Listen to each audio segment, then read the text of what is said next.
Hey everyone, and welcome back to Episode Club. Today we are going to be talking Game of Thrones Season 8, Episode 4, The Last of the Starks. And joining me today is a panel of people you've all seen before and all have enjoyed on my channel, but whoever gets to unmute first gets to talk first. You know the drill on Episode Club. What's good, Hey, all YouTube? Phantom D No, Saint I beat you, here. damn it. Oh, I okay. beat you by a second. You sit down, young man. What's good, YouTube? Lord Commander AK here with the homies to chat about last week's episode. Well, I guess just a few days, maybe not last week. But here we go. Yeah, stay seated, Phantom Descent. Of course he gets to go last now because he was Ricky Bobby. Want to go fast. Thank you so much for having me on. So, like AK said, we are with the homies.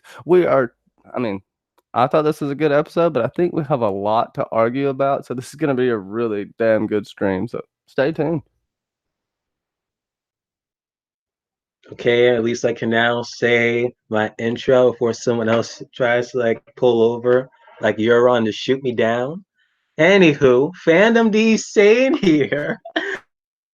Not wait to talk about this episode of Game of Thrones, another episode where people are just not huge fans of, but I agree with some of their points, but still overall didn't ruin my enjoyment of it. Can't wait to talk about this with Mackenzie, Johnny B. Crazy, Alicia Kingston with her many titles more than Danny herself, and the people within the live chat.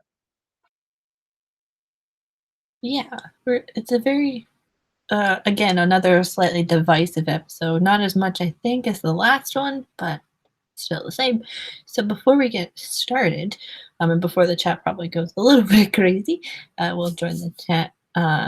So we have Fandom T8. I don't know who he is. Same with Alicia Kingston. Who are they? And John Be Crazy, as well as Julian89, a fellow Cylon, Jill, Linda Smith, Katrina Torres, Danny McKay, and Septuagint Secrets, or Sir Stefan, who was on with us last week. So go check that out if you haven't already. It was a good stream, and Sir Stefan brought out some good Apparently, quotes. he's my nemesis as well. So we are mortal enemies, and we will forever be battling like the gods eternal. Yeah, and he brought out some really good book quotes that fit the episode very well. So, as we all know, we try to go as chronological as we can, but at some points we just all mash up together. So basically, we'll talk about the funeral pyre scene in that conversation leading into the Great Hall. It's a nice scene, a symbolic scene, and we say our final goodbyes to a lot of people. So what did you all think about how that was and how well done the actors respected their dead? Yeah, as far as everybody leaving Winterfell, John ain't shit, because how the fuck do you just give away a dire wolf? Like, do you know what the sigil of your family's house is? Telling Ghost he doesn't belong down here. He has to go back north, and doesn't even give him a courtesy belly rub or anything. Fuck you, John. Yeah, I mean, he's just gonna. I think he's gonna brood to death. I think that's what he's gonna do. Him and Tormund are gonna have some bear babies. They're gonna repopulate Bear Island. Yes, they're gonna live at Castle Black, but their children have to live somewhere, and Bear Island needs some lords, some little lords running around. Anyways, no, the scene was really touching. I think Mackenzie L. Burns cried on her reaction video, and it proved to me that she actually has some sort of soul. So that's a really good thing. John's speech was killer. I think that's all John is really good at: speeches and yelling at dragons. Um, no, it's really good here. You see how divided they are immediately, right? This lets you know that not even the end of the world and defeating it together can bring these people together. They're still at this petty bullshit, and this goes to Missandei dying. All innocents dying in war. It's a common thing. That's what fucking happens. So with that though, I'll shut the hell up. Go ahead, someone else. while I rant about nothing. Apparently my name is now someone else. So yeah, it was really a touching, funeral at the beginning of the episode. You have, Danny going up again, going to I can't believe I spaced on his name, Jorah. Then we got Sansa at the end. Good thing they didn't skip that over, because they be skipping like a lot of scenes and stuff that we actually want to see on screen this season, and it's really pissing me off. A good thing they have, her going out, but we still have like a scene in season 6 where she goes up at Raycon's body. This confirms that he's just like the middle child that no one really cares about or mentions hardly ever. And Sam burns Dolores Ed's body, since, he pretty much got him killed. So it seems fitting there. Yeah, exactly. And we kind of talked about this thing on Johnny's stream, but it kind of made sense that the people that meant the most to that person almost were near them at the time of their death, were the ones to burn them. And with John having to burn Lyanna, looking at this child now with almost a different perspective slightly, because it's a child who, yes, did great things for him, but she embodied maybe what his mother would have been like, just because she is named after Lyanna Stark. So it's like naming him king and protecting him and telling him what wasn't right, was wrong, and what was right about what he was doing.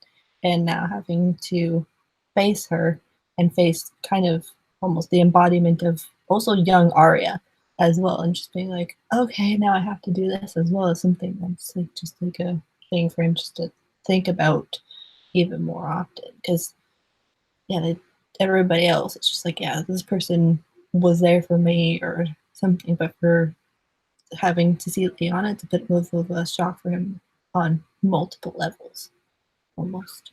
Oh yeah, but too. I mean, the fact that if John ever knew she had Benjamin Button's disease and was about 80 years old, he would feel a little better. But no, it's the cost of war, the cost of everything here. That speech was fantastic, and Linda Smith talks about the Theon scene. Holy, that got me. That really got me. As far as the Hound, really quick. And Barrick, he wanted to kill Barrick before the long night, so I think he's kind of happy Barrick's dead. No, I'm just kidding. But you're not going to see the Hound carrying a torch. I guess that's why Arya did it. It did feel a little off, but it's fitting for the Hound, I guess. Staying away from the fire. You don't want to light anything on fire. So, oh yeah, shut up. Yeah, I think it was because it was like paying that respect to Barrick because he kind of died for her.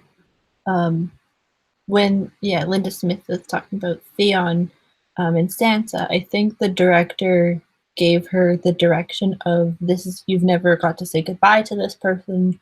You never got to thank them for all they did for you, and all of this sort of thing to try and get her in that mental state to be like that, and that's how she kind of reacted. And it's a different sort of reflection compared to kind of Danny, where yes, Jorah was injured, but he was able to somewhat still speak to her and save her final goodbyes to him. So it's like that's a nice mirroring / reflective quality, because like you said, John, they did mourn separately as well. So it's that as well. And John giving another Night's Watch speech because he didn't get to do very many, but he gets to do it for a whole bunch of people. And were you surprised at the totality of how many people actually died? Like, because they say this number amount of people died in afterwards, but you think that's how many people actually died. I'm like,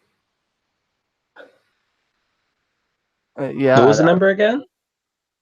I guess it was all of the Night King army plus however many died, because I think Danny's numbers were like at least 80,000 army, I think, and then it dropped down to near, because later on they talked about how they're pretty much even, so it was like half the Unsullied and I think like half the Dothraki, so I think it's close to maybe 40,000 or something like that, because they said the numbers are almost even, so they lost. They still have Dothraki?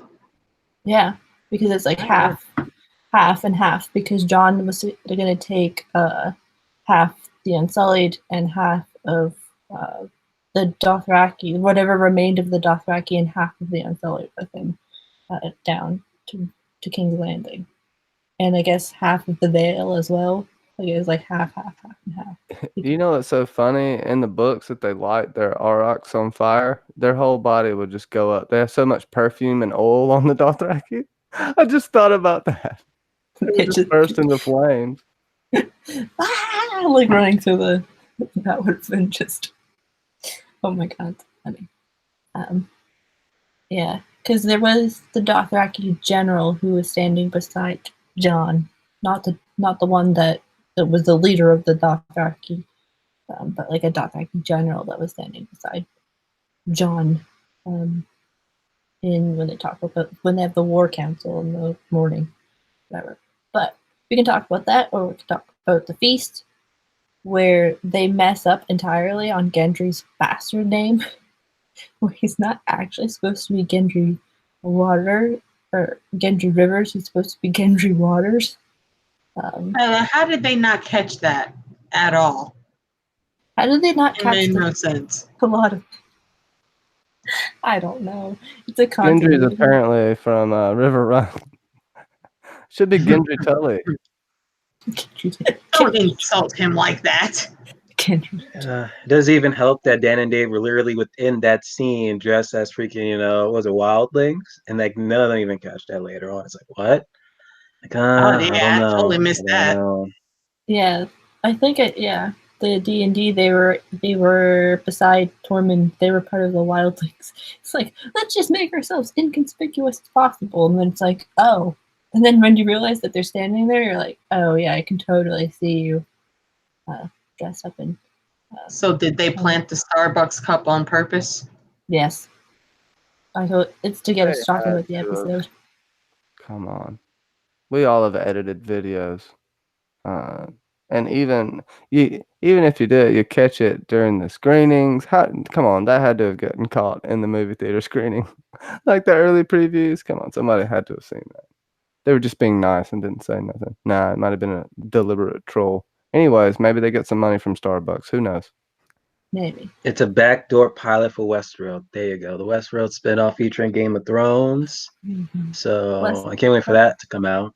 The only time I cried was when Tormund got his heart broken. Oh my gosh, and Pod just gave him the smile. Like, Poor Tormund. He was so legit in his feelings, but because he's a wildling, is what I love about Tormund. As soon as somebody else was throwing the panties at him, he was like, yeah, okay, time to move on. Let's do this. And I love him for that.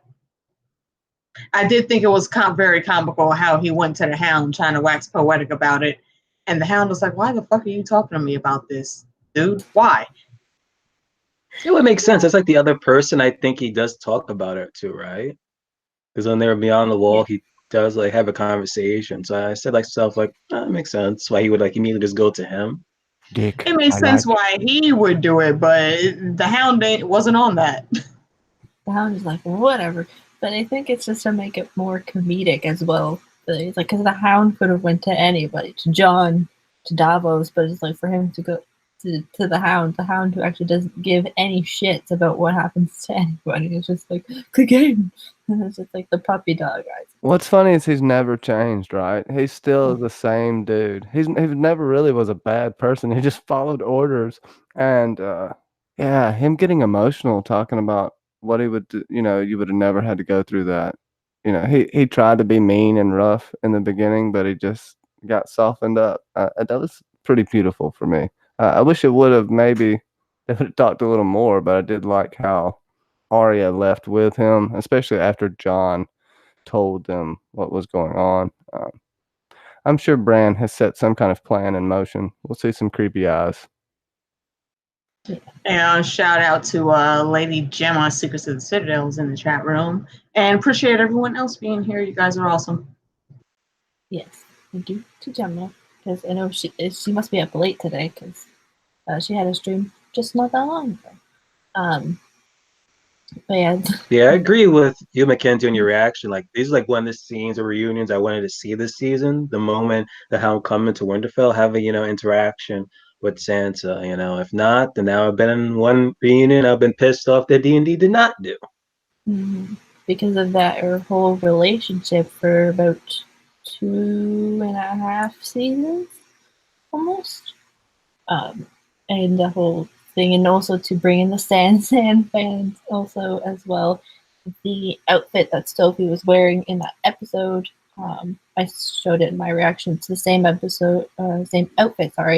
that was used in the promo shots for when all of them were on the throne, which is pretty cool. And it looks either like slightly like dragon glass, which is weird because it's like blue and it's like sparkles or like something, or like scales.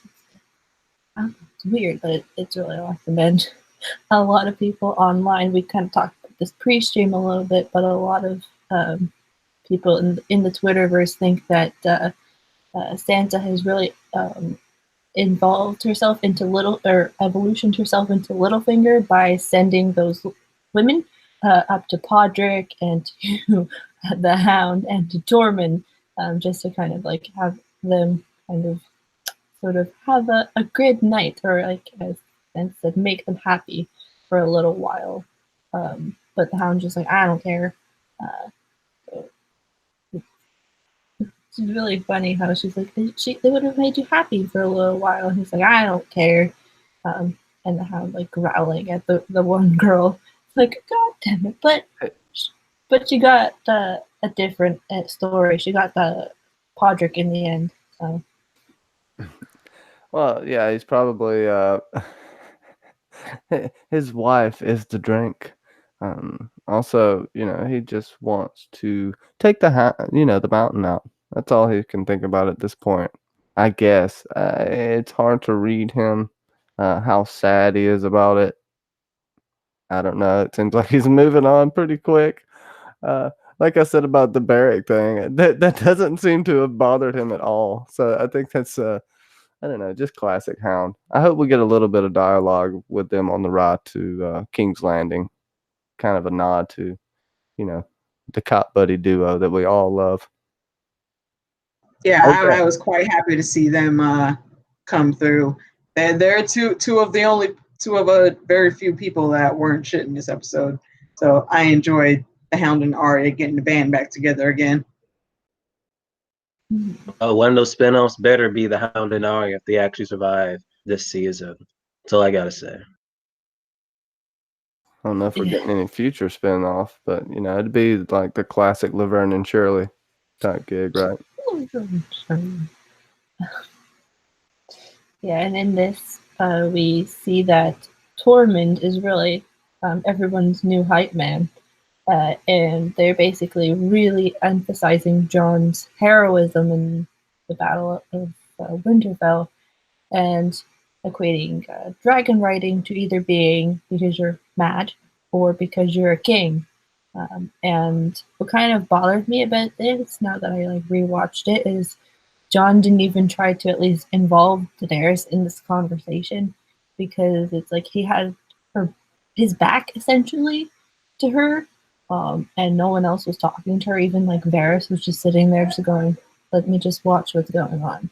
The fact, and I think that's just to have us realize the totality of Daenerys has not many people in her corner. Missandei was probably with Grey Worm. Tyrion was with his brother and Brienne. So it's she's essentially all alone by herself, because Jon has people around him who love him and want to hang out with him. She's just and it's obviously evident when they have their conversation, which we can get into as well. I just find it upsetting, Missandei and Grey Worm, at least Missandei could not have been there at the feast for her. It's she's pretty much there by herself pretty much, not talking to pretty much anyone. It was kind of upsetting there. They purposely did that, and because of that, you have, her being jealous that hell she has no one really to talk to. They're pretty much praising Jon over at the corner, not even mentioning her at all, saying, oh, who ride a dragon or anything, this madman, or a king. And it's wait a minute, hold up. This woman here brought the damn dragons. But granted, he did give her a toast in the beginning, but even her toast compared to Arya's toast even louder. So to that point, everyone probably forget that who the hell they even toast before they even cheered Ari at this point. Yeah, once again, John ain't shit. Because seriously, Tormund's drunk. I get that he's waxing poetic about John riding a dragon. He said, who gets on a dragon? A crazy ass bastard. The chick sitting at the end of the table did that shit first. Where the fuck are those props at? Well, I said this in my breakdown. Unfortunately, John's a man and Danny isn't. That's kind of an issue here. You see it when Tormund says, "What kind of man? This little man." Like it's really emphasized in this episode, kind of a gender warfare type thing. That's why also, yeah, even Varys points that out. It's all cocks in the end, right? I mean, it's almost kind of absurd though that they gave those lines to Tormund after he spoke up so strongly about Brienne not being able to be a knight. So it's just ridiculous. He was drunk, but he was drunk talking about Brienne, even though he's got lust for her. Maybe he sees her as an exception, but he's a free folk. Saw Egret as an equal, so you do have a point there. But I think it was more caught in the moment. Even though we can dissect this, I think you have won me over on that. But I do think it was kind of emphasizing the whole man thing, blah blah blah. Katrina Torres brings up the point of did Tormund forget he also rode a dragon? It's like, come on, buddy. Like last season, not that long ago, you rode a dragon too. You rode A dragon he almost fell off of. It's one of the biggest dragons. Danny's biggest dragon. Or, except this in Secrets pointed out, Tormund was talking about Danny and riding that dragon. Maybe? Okay.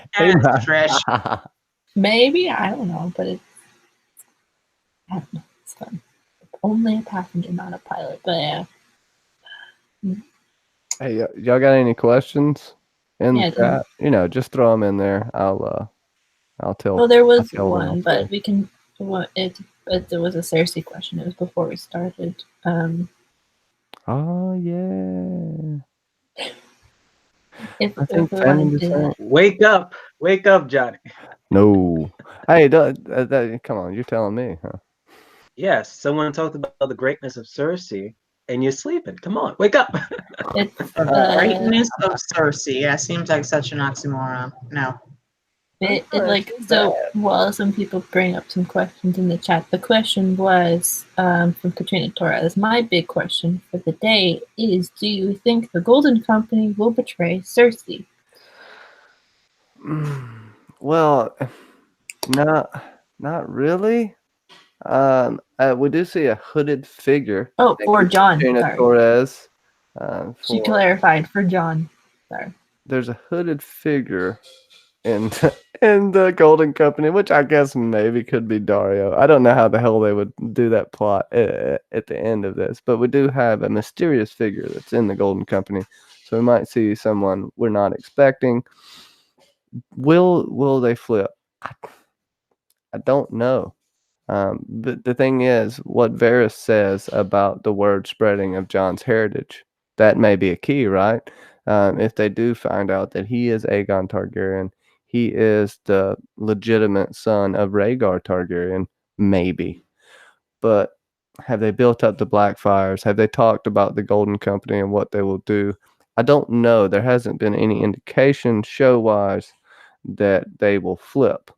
I won't put it out of the realm of possibility, but my opinion is I don't think so. But I don't, I could be wrong, of course. Yeah, I'm kind of on the fence about that one because, typically the Golden Company does not fuck with Targaryens like that. They're supposed to be about, like, the Blackfire line being on the throne. So, and Cersei is crazy, but she paid them, so I don't know that they would just switch sides like that. Something significant would have to happen for them to do that. Yeah. Like something completely crazy. I don't know if they would switch for John, though. That's the thing. Like, they might actually do it over Danny. They might just choose, like, because like Vera says, it's all Cox in the end. So it's like they may just choose John if they have to choose somebody over Danny. It's a possibility, but like Johnny said, there hasn't been any indication that they would switch because, based off of some stills, it looks like they're just not. They're just like straight with Cersei. Plus, what does John or Danny have monetary wise to pay them? Fandom Okay. descent. What do you think about that? I mean, I know the North has a bunch of crops that they could feed the people. Oh no, probably burnt. Fandom descent. So yeah, my knowledge of the Golden Company is very low, but without like any that much setup to like for them to betray Cersei, it just seems to be out of nowhere. I guess if they wanted to set that up, they would have done it like much earlier. Unless, Dario somehow is like, controlling them from the shadows, then it would make sense that they would like betray Cersei at the last minute. I always thought that Dario would show up with the Golden Company. Why not? Why not now? It could be he's the one that is the one in the black cape. That's the black figure in King's Landing. People in the chat have been saying that's Jamie because that cape is very similar to the one in episode 1. But they like to say they like to trick us for certain things. Even Julianne brought up the point of the show mentioned that they never switched sides. So I think it's like the safety of the crypts and how the crypts are so safe 2 episodes ago. Maybe. Everybody and their mama knew the crypts were not safe because skeletons come to life when the Night King comes around. So that was the dumbest move of the Long Night, was saying you're gonna be safe in the crypts. What? The dead rise. It's a freaking graveyard. What is wrong with you? I'll shut up now. I don't know. It would be interesting if the figure in the Black Hood was Dario, and the guy that's playing Harry Strickland, he's just a plant. And it's Dario that's actually calling the shots from the shadows. And in that case, maybe they might turn cloak. But I don't know. We'd have to see. Yeah. Derek could be feeling butthurt that Danny left him, so could be like, you know what, F this, I'm on Cersei's side. Well, he actually loves her too, so.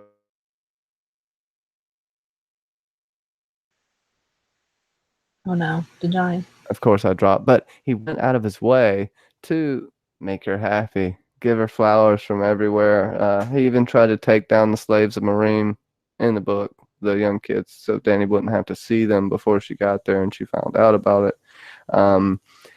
There's a lot of things he did, and he actually even agreed to let her go when he could have fought harder, but he seemingly loves her. If you love someone, let them go. And he knows that Danny is in trouble. And Mackenzie, you have spouted Dario coming back for a long time, and I think it's a good thing. It's very intriguing. There's a point there, and that's one of the few people that she ever loved. Oh, go ahead. Oh, sorry. At this point, he would be the only one that's really in her corner if he was to show up again. Because we know Varys is just off with the going to plot to get Jon on the throne. Tyrion's like in the middle almost. He's like, yes, I want to be more on the side of Dany, but like Varys makes kind of valid points. So the only and Missandei, as we realized at the end of this episode, she is now off the drawing board. Jorah's off the drawing board. Grey Worm, he's a military advisor, not necessarily very politically involved. And for Dario to show back up at a key point and create even more divisive tension against them, which was a thing I talked about August of last year, to show up at a pivotal moment to create more tension and division between the two of them. And yeah, if he does show up, I would be like, yes, I called this so long ago. But if he doesn't at the same time, we'll just be like, it's fine. It doesn't have to happen like that. But I'm just saying, like, if it does happen, I'll be so surprised. And Does yeah, like anybody else wish Dario had the gold tooth like in the books? oh yeah, the blue hair. And also too, like I mentioned in the video, it's like John very much looks like the actor who plays Dario. So it's just like, especially if John's identity is still a secret from the masses, you could be like, so you just like the whole thing of like, so you just pick the same person, a person who looks like me and who has somewhat relative um, same status as me, but you just want to marry him instead, or like love him instead. Well, too small for her anyway. But let's I'll bring us back on track slightly here. Mhm. Let's talk a little bit more about Tyrion and Varys. Qyburn has to be getting information from somewhere, but I don't feel like Varys is wanting to help Cersei. But I feel like he has to know that these little birds are everywhere, or Varys is just playing stupid. AK, what do you think's going on with Varys? I know he wants to put John on the throne. Basically, he has reservations about Dany for sure, which anybody would. I mean, although if I was Dany, I'd be crazy as hell too. I mean, all kind of crazy shit has happened to her. But just your general thoughts on that. I know said something a little bit earlier, but go ahead. Yeah, I think, like Melisandre said, Varys has to die in Westeros, and I think him trying to like play, both sides for odds that he thinks are the best are going to backfire on him. Tyrion, I think, is definitely going to betray Daenerys, but before that's found out, he's going to set Varys up for the okie doke and get him killed to try to cover up his own stuff. But eventually that'll come to light too, and he'll catch a very swift Jacaerys once it happens. That's my thought on it.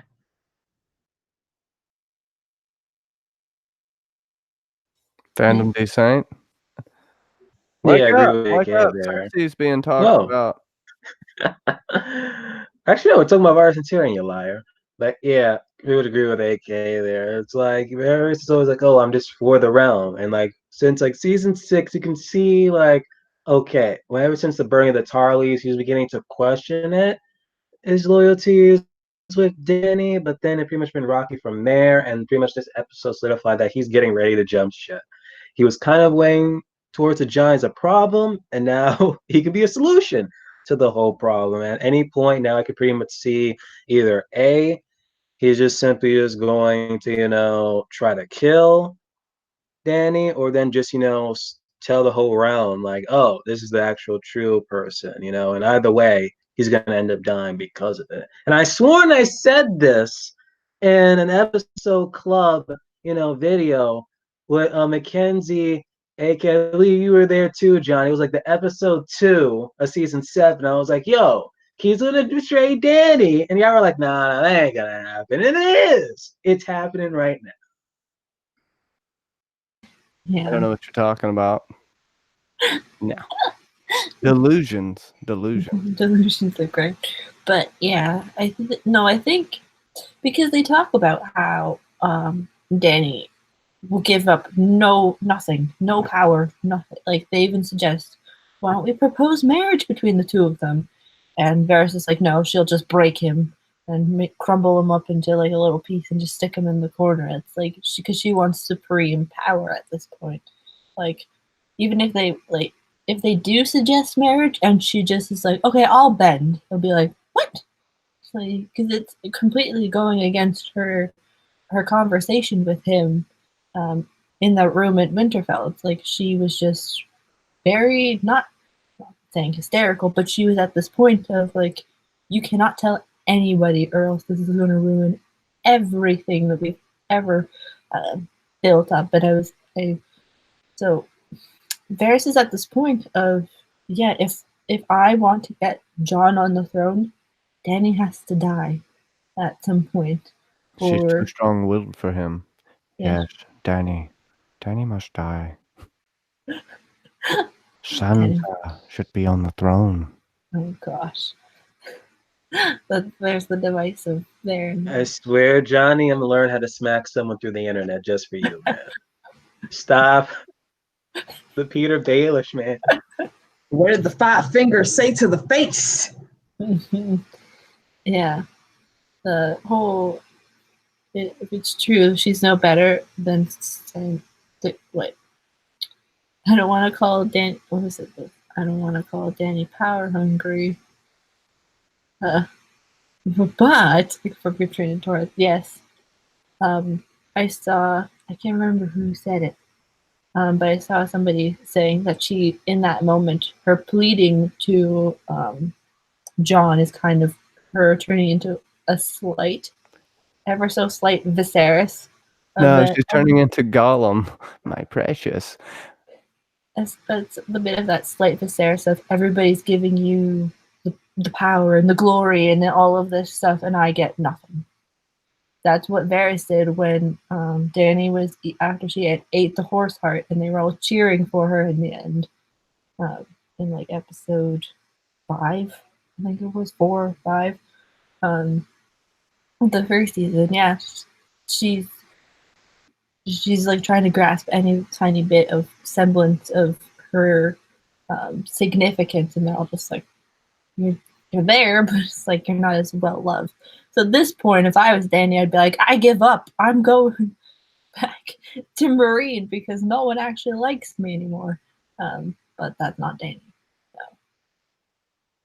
So, yeah, I'll probably. Well, I mean, she's one of the most divisive, one of the most controversial characters aside from Sansa. These two women get some crazy arguments going on, and they're already kind of going in the chat. But we'll talk about the ballistas in general. Yes, they defy gravity, science, all laws of nature, but Qyburn cast a spell on each one of those scorpions, so deal with it. It was shooting down a magical. No, I'm just joking. That was a little bit of an issue, but I like the scene. Especially love the scene with Tyrion on the boat, jumping into the water. That was pretty cool. Of course, Missandei's gone, right? That's gonna happen. But it was a pretty good moment, even though we got spoiled on Top Shelf Fandom's channel because of some asshats in the chat from the leaked episode. Other than that, what y'all think about that battle scene? Well, if you want to call it a battle scene, it's more like a massacre. About to say, what battle scene did I miss in this episode? Like, I remember freaking Euron pulling up and killing Viserion, and then like them destroying their ships, though, and then like Tyrion gets knocked out, so you hardly even see like what happened. It's kind of like in season 1 where he got knocked out like during that, what was it, Barbarians, that Clash Royale battle that happened in season 1. Yeah, so that was like literally what we're exactly. So it's like it was like literally the same thing. Like, yo, we can't actually show this battle, so you gotta do something. Let's reference something in season 1, and there you go. You got it. Congrats, D&D. You referenced season 1 once more this episode. Well, they couldn't do anything, right? They were anchored. They waited until after they anchored to start shooting them. Euron's a dirty mofo, man. Even though, he's killing me with the guy liner. He makes some good points, BBM. I didn't even really think about that. They just had to hide the battle scene. Oh my god. AK. Fucking Captain Guyliner. I'm so over this ridiculous Euron. And this is like the second time her fleet has been destroyed. It's I don't know. I feel like something's gonna happen where she's gonna bounce back. But I guess we'll have to wait and see on that. The attack, specifically like where Rhaegal is concerned, I didn't see that coming. That was a good surprise, but I still hated it because another awesome creature has been murked. And Missandei, I had feels almost like a Grey Worm. That was very hard to see, and I'm sad it happened that way. But my girl went out like a G. Do you have any last words? Yeah, bitch, Drake Harris. I'm out. Do you think she was giving Dany a final request to burn this motherfucker down? Absolutely. Yeah, damn right. I think he was following what Lady Olenna said. Be a dragon. Exactly. It was pretty much like a cue for Drogon in the background. Like the moment you see Dracarys and it was echoing, you can see like Drogon like moving in the background. Like, what? That's my cue. That's my cue. I know Missandei said it, but my mom didn't say it. So like, do I go and burn them all or what? You know, but he didn't do anything. Yeah. Poor Drogon. He's like all in the back, just like if you stay. He's like, if I was Danny, I wouldn't even bring him because of how far those ballistics can go. Yeah, there's memes now about Grey Worm's reaction to this. Is like that kid, and it's just that whole scene. But yeah, it's like when Euron shows up, it's like, oh, this is kind of nice, but at the same time, you're like, how did Dany have no scouting party, and how could she not see through the clouds that there was Euron, or at least she was high up above that there was some Greyjoy ships, and you left Dragonstone defenseless like a couple months ago. So, like, you would think that they'd be sailing around Dragonstone, just waiting for the moment to strike when you show up. Well, you would think you would have a scout ship, but they seemed very comfortable with Grey Worm and Missandei holding hands. That's not Grey Worm. He's usually on lookout for someone attacking. I think they got comfortable after defeating the end of the world, honestly. I think they got a little lax. And Euron's just being a shady bitch, not fighting fair. And of course, you know, if you're going to win a war, I guess you don't want to fight fair. Even though Cersei, you know, the thing is, Rhaegal, he had the holes in his wings. He wasn't flying quite well. They were dead accurate with like 4 bolts of them, and then they just kept missing Drogon, which is a bigger target. I would argue that Drogon should have got at least clipped in the wing or something, but you know, it was okay. And I see a question popped up. The dog show. Oh God, it went away. No, I'm just kidding. The dog show. Did Cersei send Bronn to kill Tyrion and then doesn't kill Tyrion when he's right in front of her? Hold on. Help me decipher that grammar. So Cersei sent Bronn to kill him, and then because Tyrion's not dead upon showing up at the end of the episode, why did she just kill him herself? Oh yeah, I think this is Qyburn advancing his station, possibly. Or maybe then she really. Yeah. I don't think she wants to kill Jaime either. Necessarily. I think Qyburn knows it has to happen. Jaime has to die, and Tyrion have to die because they know about what? Who's the real father of that baby? I think that's the secret Qyburn's trying to keep, and he talked about it with Bronn, how much he has never risen so high in the world. This is, you know, it doesn't get any better for him, and he'll do anything to keep this. So I think that's a good point. That's a really good point. What do y'all think? Sorry for taking up. So she didn't kill Tyrion right in front of him, or right in front of her. Excuse me. Now I messed it up. She didn't kill Tyrion, even though he was pretty much right in front of her because it was like the rules of parlay. It was like in season 7 finale. She didn't kill Tyrion then, and she pretty much doesn't kill him right now. And she would pretty much kill Sunday because at that point in time, she was pretty much her prisoner of war. So she could pretty much kill Sunday, but not really any, Dany nor the Unsullied. At this point, she's pretty much trying to pitch to like the kingdom that she is not the Mad Queen and not just like burn Dany and her pretty much her people right then and there. So that's why she just didn't do it. Yeah, However, I think Miss Sunday should have killed Cersei right there. She could have, honestly. The moment she went near her, she should have just like went 360 and just like threw her off. But Peaceful people. we need plot. We need plot for episode 5, so can't do it. Butterflies of Noth, man. She can't hurt a living soul. Well, it's in her Sir way. Yeah, the killer butterflies. Come on. Okay, what do you think about the question? ask me the question again, please. Why didn't Cersei sent Bronn to kill Tyrion, but Bronn obviously doesn't kill Tyrion. Why didn't Cersei kill Tyrion during the parlay? I think, you know, Bronn was just trying to play dozens and get as much as he could get because Bronn's only ever out for himself. As far as Tyrion, I think this is almost like slightly reminiscent of Joffrey going against the plan of sending Ned to the wall. I think that, that scene that we didn't see, the whole conversation with Cersei and Tyrion, is, they probably made some type of arrangement, but he's looking at her like that now because she's going against what the actual plan was. And that's why she didn't kill me. It was almost like just basically like fuck you if you actually thought I was going to do anything remotely nice for you or anything. I could be wrong, but that's how I see it.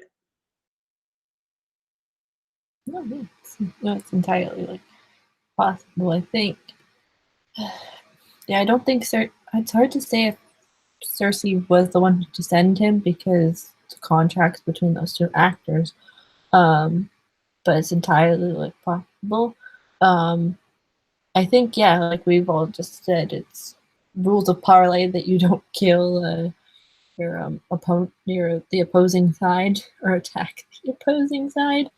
But at the same time, it's like we have to keep some core characters alive for at least the next episode, and into the finale. I can't remember who said it, but someone said that I'm surprised Missandei didn't jump jump and bring Cersei with her. Whatever it's, I don't think that's how it worked. Yeah, because it's to make the scene more and more tense. I'm surprised though that Dany's just like not surprised, but I'm just at the fact that she's just like, well, now crap. And the whole conversation before when they are with Tyrion, she's like, I'm just gonna let them know what happens let them know when the fire rains down from above. It's just like, Dany, are you gonna go mad? Is this really this is your last trigger point? The death of Missandei. Does anybody else? Do you think Dany's going Rhaenyra Targaryen at the end? You know, when she was getting paranoid about everyone, even sending like going after Nettles after the two betrayers. I mean, in all fairness, though, she had a good reason for going about the way she did. I mean, she was betrayed, so she retaliated. And here for Dany, I still don't think she's going to end up being the Mad Queen that folks think she will be. But I do think that, seeing Missandei get killed the way she was, that is definitely going to affect her, and she probably is going to start being a dragon. And I can't really fault her for that. I mean, she's trying to win this war, so I don't see her going Mad Queen. Just to subvert our expectations, as D&D always do with this season. I could see if she just doesn't go like Mad Queen at all. But if she does, so be it. Cersei kind of deserves it. So I think they're leading us in the direction that she is gonna go mad, but it's the thing of it's because we're playing with three, like we have for a while, but we're playing now with three different people, three different almost sanctions in a sense. You got Cersei and Qyburn, and then you have Daenerys and Tyrion, and then now seemingly you have Varys and Jon. The fact that Varys is just is like literally jumping ship as we probably speak to Team Jon, that Varys is going to do anything that he can to sow maybe more not so more letters, but like create more dialogue about why she doesn't want to be like her father, but slowly she's turning into that, because in episode 5 of season 7, it's the first time he's ever drank on screen. Is when he's talking about how she's turning into being like her father. She's burning people alive. So it's the fact, and even in their last kind of conversation that she has on Dragonstone, he's like, do not turn into the person that you've always tried not to be. And who knows what happens in the next episode, depending on what action she takes. Varys may just completely that's the nail in the final coffin in terms of sewing her off or writing her off to be mad, because the lust for power has grown exponentially since season 8 started. Where's my throne? Cersei's on my throne. Jon's now taking my throne from me. Everybody's taking my throne, my entitlement, my titles away from me. He's thinking a couple of steps ahead, like we've known all along. Varys has known what you ate for breakfast 3 days ago, and he'll know far into the future. That's why Jose Martel is going to sneak in with a frittata and take the throne. Yeah. Rest in peace to Missandei, and rest in peace to Rhaegal, who had a very bad death, almost worse than Viserion. Viserion's death, yes, it was tragic, the first one anyway, but it wasn't as bloody and as scary. Exactly right. The Night King is not so near as scary as man. That's what I really am taking away from this. I think it's even more beautiful the more I have to sit around and philosophically think about it. And God, I forgot what I was going to ask, but it was basically, this is what I think is going to happen to Dany. She's going to go down the route of somewhat Mad Queen. And we've already seen this, but I don't think she's going to stay that way. I think at the end, she's going to come full circle. And then right before she dies, which I'm just saying she dies because of this crazy, there's a lot of foreshadowing that says she's never going to touch the throne. But I think she will make some kind of good Samaritan gesture, even though she already has. Like, I don't know how to describe it. I think she will lose herself in the moment right here in revenge. And then I think she's going to be brought back to Earth in a good way, by people actually caring for her.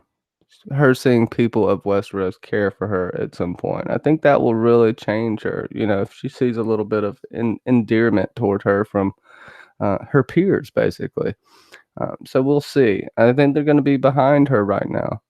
But what she does until Jon gets there is going to be detrimental to what happens. We know she's going to ultimately attack, but I do got this possibility maybe Dany dies and Jon rides in on Drogon. But that's just a crazy tinfoil theory. Anyways, that's probably not true at all. I'm just making shit up. Yeah, but I think going back to like what you're saying with like the House of the Undying and all of that, I feel like a lot of that was paid off in season 7. I did a video on that.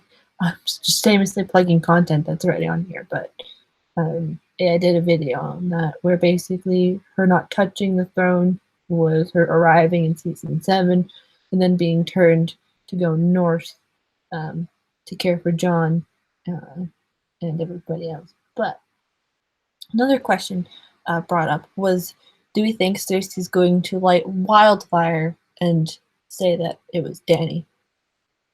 Because they're all of the townspeople or all of the people in the capital are are they in the inner gates of the Red Keep? I can't remember because they're all in King's Landing, but are they further into the Red Keep? Johnny? Oh, snap, I was in the chat. Is who further in the Red Keep? No, the town, like the small folk. Oh, yeah, they're all let inside. She's let the doors remain open. They're all gonna come in there. She has to kill the innocents to get to Cersei, basically, at this point. She's playing the big game here and using innocence as a shield. And this is key, right? There's a question in here. Do y'all think Dany's going to jump straight on Drogon and try to attack the King's Landing after what happened? Or do you think she's going to resign? We know she goes to Dragonstone, but you think she's going to attempt anything here? I think it's highly possible that she will. I missed the first part of the question though, Kenzie. What was it? It was just like if Cersei's going to use a wildfire to light up and light it and say that it was Daenerys that caused the wildfire to go off. See, I don't know, but I guess that ploy would work because people of King's Landing seem to be ridiculous idiots. Like they know what wildfire looks like from the Sept of Baelor. Dragonfire doesn't look like that, so I don't know, but they're simple enough that they would be fooled by it. Especially since they're in the gates of the Red Keep. If like a section of King's Landing was to just go up in flames, and you hear dragon screeches, you would think, yeah, it's probably Dany. So I wouldn't be surprised. Like I'm sure that Cersei has had more wildfires since the explosion at the Sept of Baelor, but who knows?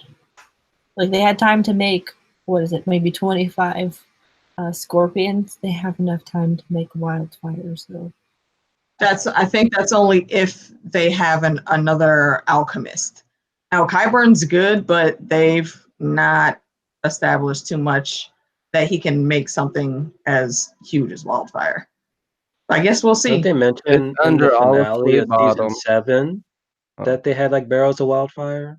Yeah, it's and under the stuff? bottom. It's under Fleabottom. I think it's under the Red Keep. It's Okay, all throughout okay. the city. She just used the one that was under the Great Sept of Baelor.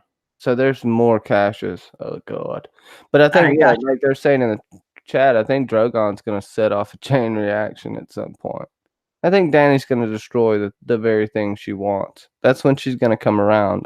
I think, and it'll be too late. Because it's the Tolkien effect, right? Because I mean, this is what the throne is. It is the ring, the one ring to rule them all, and it corrupts all who covet it. That's why John not wanting it. That's why he's still just a weirdo. You know, he's just so bland right now. I don't like how he's wrapped around Danny's finger, but you know, that is who he is. He's a reluctant leader, but he's a good follower as well. It's very confusing. Anyways, Yeah. He's also a slight puppy dog as well. Yeah, Dany. The next episode is the next big battle episode. Yeah, Dracarys like light them up. It's like, yeah, you'll light up a lot of King's Landing. Because I can't remember if it was ever discussed how Cersei explained away the Sept of Baelor explosion. But I think she said it I was don't by an think they accident. ever said outside of it being an accident. Yeah, that's what I was like assuming, like how they would have explained that away. So yeah, they. someone farted down there, and it just set off a chain reaction. So yeah, they could do something like blaming it on Daenerys and like fueling more anxiety, because Cersei's already kind of done that over in season 7. So it's entirely possible. Yeah. BBM, did you speak on that already? On what? The whole thing with the explosion, the Sept, who she yeah, with blamed? wildfire. Yeah. If anything, she probably blamed Lancel, because wasn't he actually down there? So all she needs is like witnesses saying, "Oh, we saw Lancel down there," and she could have just simply said like, "Oh, he just lost his mind" or something, and boom, there you go. Yeah, a little bird stabbed him in the freaking liver and kidneys. That's nice.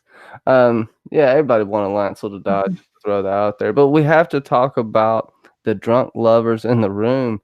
Braimy. I know I had to give a shout out to Tormund's sad face, but Braimy. I said this. It's pretty funny. You have the same shot from Arya and Gendry, episode 2 that you have right here with Brienne and Jaime. They're both leaving each other, thinking they're not good enough for them. Jaime, I think, does leave to kill Cersei here. It might be a little different motivations for the two people, but you know, he effectively throws a rock and hits her in the face, just like Arya does Nymeria. So you know, Jaime is Arya confirmed. But to climbing mountains, we all think Clegane Bowl is happening. But what if Jaime somehow kills that beast? I don't know. Just a little. You've been hanging around DJ 11 Tinfoil Tuesdays too much, Johnny B. No, I It's just see what noticed your that mind. line. I had to throw it out there. I had to throw the line out there, man. You know I love 10-4. Go ahead. Yeah, it just can't just be, a sexual joke, man. Just let it go. Let it go. He's not climbing no damn mountains. It's gonna seriously. If the He hound already does not climbed pay one, man. He him, already climbed one. no, no. If anyone interferes in that, I will be pissed off. Period. So Don't you have want Arya kill the mountain. Don't let Arya kill Cersei. Arya and the Hound are gonna have to fight the Mountain. How the hell is the Hound? Okay, explain to me in what scenario the Hound beats the Mountain besides sneaking up on him. Which that he's not gonna do that. He's gonna face him off. But if he takes him out, it's gonna be a duel thing like the Sir Eric and Arik from the Dance of Dragons. Holy crap! I think there will be a lot of Dance of Dragons. But the brothers basically killed each other. One died days later, struggling in agony. This points back to if I'm hurt again, are you going to leave me? Arya says probably. I don't think she'll leave him, but maybe the Hound gets hurt, almost mortally wounded, and dies a slow death. Oh gosh, no, Hound. But I don't see a really good outcome here. And is Arya going to die? She's like, she doesn't plan on coming back. This is a suicide mission for her. And it's just because she lost John, in a sense, the only brother she ever really had, the only sibling that she ever really felt close to. And, taking out Cersei takes out someone that's going to, I guess, I don't know. It's gonna help her brother, right? But I think she may even kill Dany at some point. Yeah, That's a theory I've seen come up a lot lately. I don't know. We'll have to see what happens. Anything's possible with D&D. I just want my oh my god moment after, burning a Shireen, freaking Hodor. Hell, Death of Arya will be the oh my god moment. So give me that D&D. If not, I don't see like what else could be like the oh my god moment, honestly. Yeah, the oh my, yeah. We were already predicting a lot of stuff that will probably be oh my god moments, but if it is Arya's death, that'll be great. Yeah, like Linda Smith says, in spite of what Arya says, she is no one. Yeah, for Jamie and Brienne, you kind of, if you watched my reaction, you kind of know what I thought about it, but Jamie is just an asshole.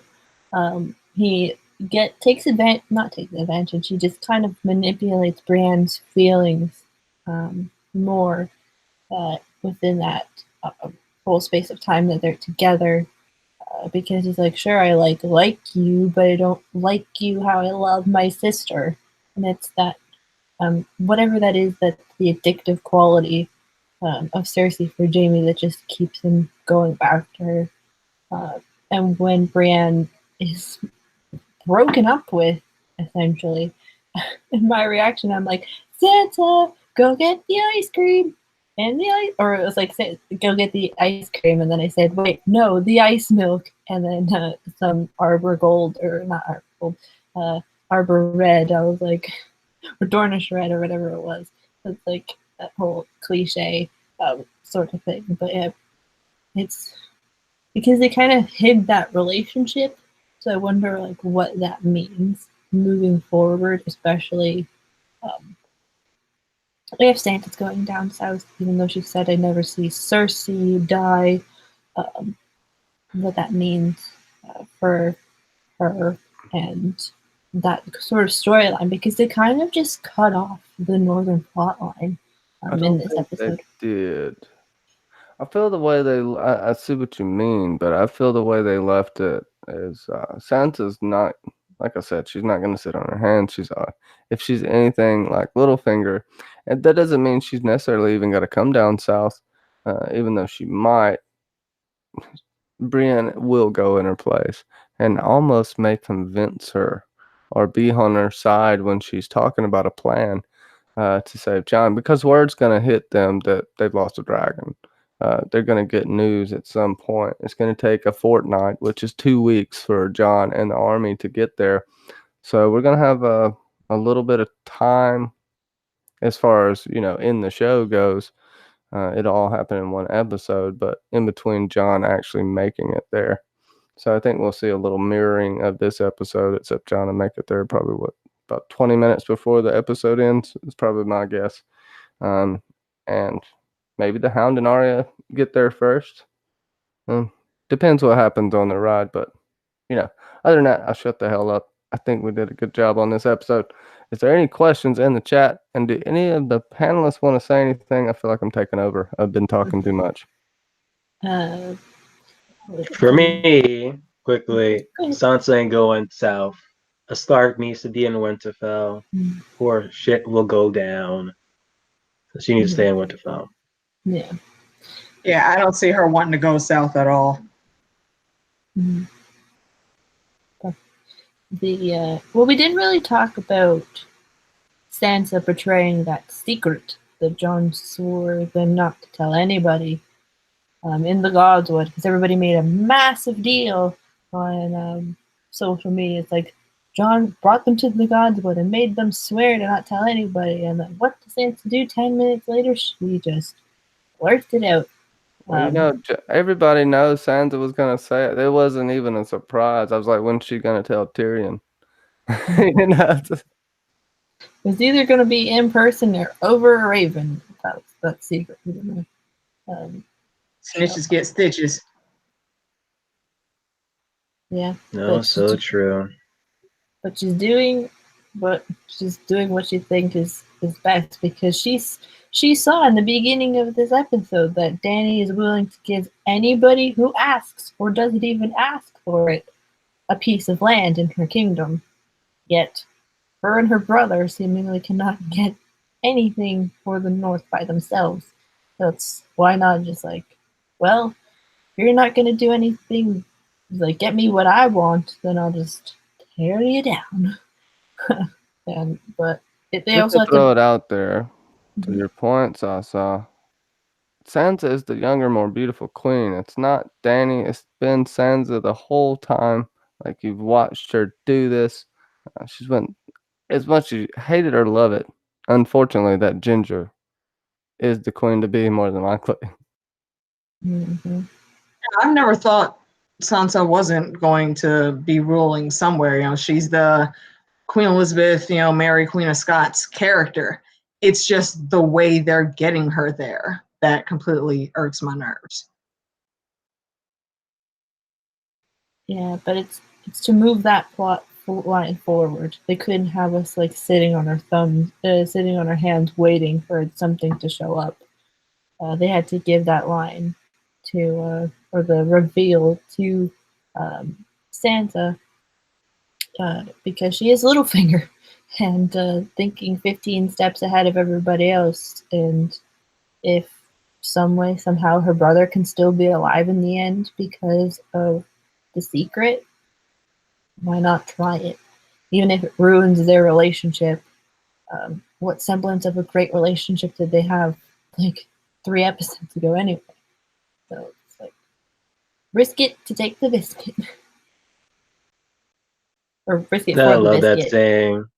But seriously, she just gave Sansa Winterfell in episode 2, and all this could have been avoided. But no, it really is a damn shame she still doesn't give like the independence back to Winterfell, next to the North. Even though again she didn't want it, she didn't need it at the time, and she's still taking it. It's like then she pretty much makes sure that hey, Gendry, you're gonna be a Baratheon, you're gonna get Storm's End, and it's like what? It pretty much was a F you to Sansa. After that whole thing happened, you can see her look like, what? You give this dude freaking Storm's End, and you still give me nothing? It's too easy, too. I don't think it's too easy. It's going to be weird if Gendry actually ends up that way from someone who didn't even really have the authority to give it to him. And it was a good political play by Dany, by the way. I had to throw that out there. As soon as she said that, I was like, oh, shit, Game of Thrones. Yeah, I agree with that it was a smart play for her. I mean, and if you comparing, Sansa getting Northern Independence to Gendry getting a lordship, the two things aren't the same. So, Sansa's asking for a whole lot more. than just a lordship. Well, yeah, I can see that, but it's just like the whole thing of, well, you're just letting people have what they. I think it's the letting people have what they want thing, or and they don't, or they don't want. I think she just to not this Winterfell itself be under her thing, but yeah. It's not only just lordship though, but honestly giving Gendry a right for the actual throne. Like imagine a situation where Jon dies. Varys can be like, wait a minute, you're about to pretty much have, Gendry be, a Baratheon. Now you have someone else that he can pretty much just, raise up in his own, and then boom, he'll just, take out Dany eventually and have Gendry the throne. Yeah, Gendry will just beat on the throne all day with a hammer. Come on, that muscle head isn't gonna rule anything. No, I don't think Gendry I'm would joking. even want the Iron Throne, though. I don't think he would want to go any higher than the lordship he has just gotten. And it really does remain to be seen whether he's actually going to successfully be able to claim that when he gets to Storm's End. So, I don't know. We'll have to see. Sansa Stark in the chat says, I will be the true queen of the North. And then Linda R says, Sansa wants to be like Dorne. Yeah. Like, why doesn't Dan, like, the thing of, Already why said doesn't she's Dany? gonna go get Jose Martel. Yeah. Yeah. Dany's mistake is not letting, it's just not giving the North what they want, in a sense, because they know, like, Yara reclaimed the Iron Island in Dany's name, and somehow Dorne is reclaimed with Dorne and whatever the Prince of Dorne's name is. And who the hell is this new Prince of Dorne? Where'd this guy come from? I don't know. It's not. How many times do I gotta tell you, Jose Martel, and he came from south of the You border. shush your face. Jose Martel. But yeah, that's almost just like a line to just kind of make us go, wait, what? Because I don't think a lot of people like really like, unless you're like attentively listening to the dialogue, like you can skip over that and be like, oh, okay. So then when this random kid shows up or a random person shows up, you'd be like, who is that?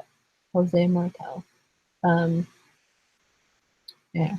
We kind of talked about everything that's happened in this episode. Is there? I don't know if there's any more questions in the chat, but I think we've hit all the plot points. The only thing is that like don't Dany, sound so excited about it, AK. With Dany though and Gendry, like Gendry has still Targ blood, so he's like still technically would have a higher standing, like you said, Vivian. He is technically still could have, in Varys' eyes, a higher standing because he has Targaryen blood in him. Did you answer the dog show's question on who shit in Tormund's pants? No, we did not. Who do you think? Himself. I mean, right. Who else is going to do it but him? Yeah, I guess. Him. So. Also, Linda Smith. Is it some kind of foreshadowing that Sansa tells Jaime she wants or would like to be there when Cersei dies? Yeah, she always wanted to be there when she actually said, I always wanted to be there when they executed your sister. Maybe? Because supposedly we're gonna get, supposedly, this is according to, I don't even know if this is real anymore, but we were supposed to get Edmure back into the story. Sweet Robin, supposedly somewhere in this story that's showing up. And the Manderleys. Where are the Manderleys? Sansa is going to somehow get an army up.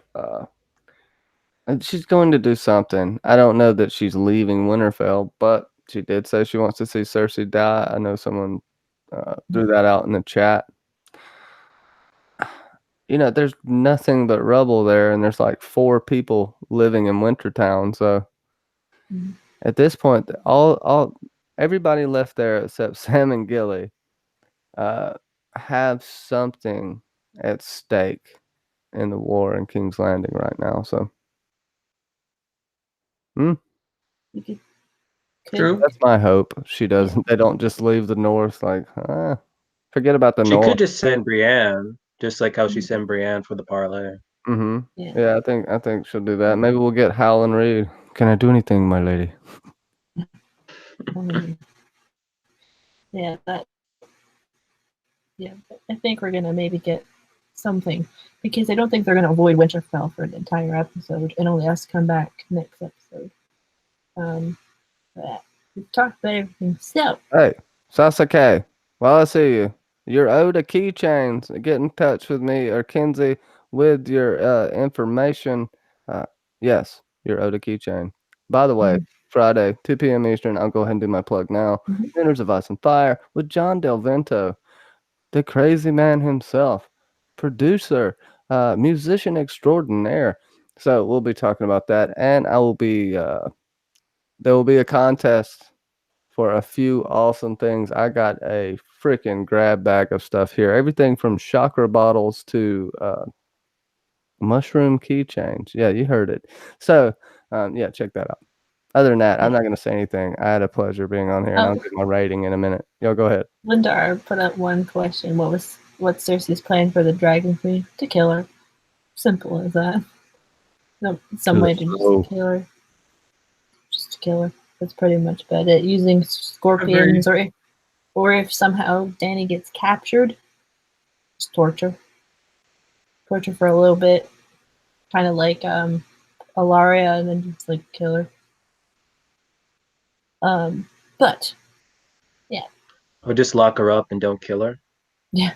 Or just sit there. Just allow her to stay alive until the end of episode 6, so I can say in every single stream I'm in that Cersei outlived so many people, and everyone constantly says that she was going to die. Yeah, just give me that, and it'll be a 10 out of 10 final season. Bran's gonna keep. Bran's looking into the past to see maybe which Targaryen Jon is most alike, because he was looking into the Targaryens a lot. Maybe to see how Jon's rule is likely to be. I figured. Oh, sorry. I think Cersei's just gonna shave Dany's head and wear her wig. That's I think. What is it on Game of Thrones? Flat-haired Jan Brady. Yeah. Is, jealous. Yeah.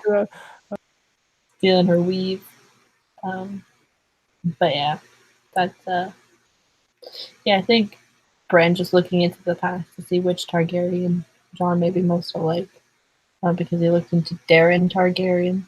So anyway, final thoughts and where people can find you, what you're rating you. Same with the chat. What you give this episode, and we always like funny ratings here. So. Rating, I think I gave it a 7.5 out of 10, because most people ain't shit anymore, and they can all catch a Dracarys as soon as possible.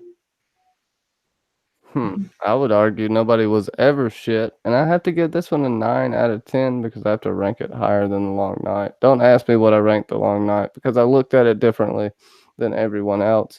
But I'll give it 9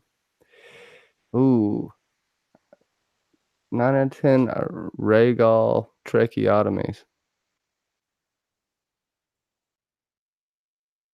For me, well, for starters, I'm more crying when Miss Sunday got killed. Rhaegal had like zero personality, hardly ever written until Jon came around. So it's like, okay. But to answer quickly, John St. Baptiste's question, I think Jaime was acting like a dick to protect Brienne, just like how Tyrion was acting a dick to Shae to get her to leave. My rating for this episode, 8 out of 10 pregnant sticks, because apparently Cersei's pregnant again, unless she's lying. So hopefully we get some answers for that, because it's still kind of open-ended to everything here with her pregnancy. So if she ends up dying without confirming all this stuff, I'll be pissed off. but then I'll have like more proof that that whole time in season 7 she was pregnant. Well, everyone was saying she's lying to Jamie, she's lying to Jamie. So where you can find me, Phantom D Saint, YouTube channel, do several reactions, pretty much is a live commentary of several TV shows from Marvel's Cloak and Dagger to Game of Thrones. I think that's pretty much like the only two shows I've been like reacting to right now, because every other show has pretty much been, either canceled or has had like, their season ended until sometime in the fall it comes back. Like hopefully I'll go and watch Umbrella Academy. I've been told to like watch that that's on Netflix, because everyone tells me that's actually a good show. So I can't wait to start reacting to that sometime soon, possibly next week or so. I don't know, because I've been like doing and helping people with their homework and stuff. So who knows on that end? But yep, 8 out of 10. Cersei pregnancy sticks. Pregnant. Oh my gosh, pregnancy sticks. There we go. Positive pregnancy sticks. Whatever. Price test. AK, what are you doing on Sunday night? Sunday, we will be back on my channel for a chat watching the episode. If you like to chat while you're watching, come through and hang out with me and the homies in my chat room. After that, Monday, we will be on T Baby's channel with the Mad Queens, and I believe T has invited LMR to go ahead and come on the panel with us. Next weekend, we're going to do this, not next weekend, but the Monday after, we'll be doing the finale with Sam R09 and the Mad Queens. I'm looking forward to that. It's going to be hella fun. I tell that there's a ginger ale chat in the works coming up in May, so stay tuned for that. Set your notifications to Monero Geek TV's channel so you don't miss it. Let's see. Besides that, I'll be on JD's channel on a Saturday evening to talk about book 2 of the Land series by Alaron Kong, and I think that's about it. Myself and Johnny will be putting out another episode of They Deserved It soon enough. We just got to sync our schedules. And I'm always around. I always love being here chatting with folks. So thanks for having me, Kenzie, and I'll catch y'all on the next one. Syncing schedules. That sounds intriguing. Yeah, you can definitely check that out. Septus Shiny Secrets. Yes, you can find my negative videos at that YouTube channel. Okay. Yeah, you know where to find me. I love you guys in the chat. Whatever, all that stuff. Support Sasa on Patreon. Do it. Do it now. That's all I got to say about that. Yeah, so read off some of these ratings. Linda R gives this 10 out of 10. Subject Any Secrets or Sir Stefan gives this 8 out of 10. Maids from Tars. Make it 7. Make that 7 maids from Tars. Katrina Torres gives this 8 out of 10. Imagination gives this 10 out of 10. Don't Tell Sansas. Baker gives this 9 Euron Shockers.